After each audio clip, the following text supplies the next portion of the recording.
అమ్మ ఇప్పుడు మీట్ మొత్తం ఒకేసారి ప్రిపేర్ చేసి పెట్టుకుంటారా మసాలా రాసుకొని, లేదంటే ఆర్డర్ మట్టి తీసుకుంటారా? లేదండి, ఆర్డర్ని బట్టి ప్రిపేర్ చేస్తాం మసాలా వేసి.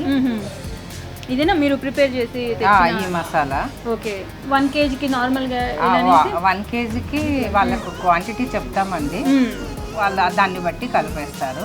Okay okay.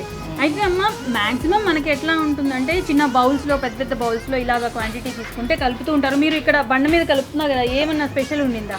బండ మీద ఎందుకు కలుపుతామంటే ఇది అప్పటికప్పుడు కలుపుతాం కదా ఈ మసాలా.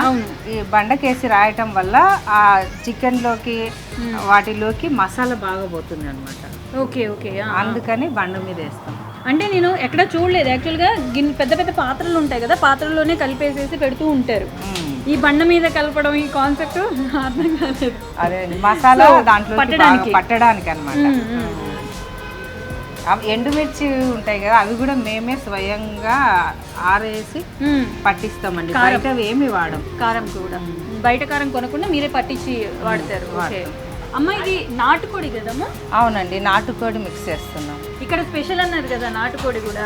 నాటుకోడి స్పెషల్ అండి. అంటే నాటుకోడి ఎక్కడ చేయరు కదా. అవును, మన దేవరబండలో మాత్రమే నాటుకోడి చేస్తాం.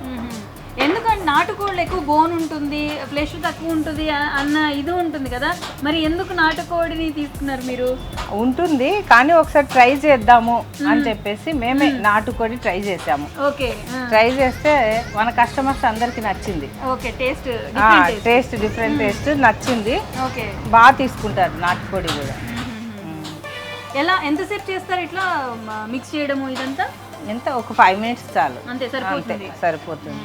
మా దగ్గర మాంసం స్పెషల్ అని ఎందుకన్నానంటే చూడండి, ఈ లేత పొట్టేలు మాంసం, ఈ కలరు, ఈ క్వాలిటీ ఈ హైదరాబాద్లో ఎక్కడా దొరకదు.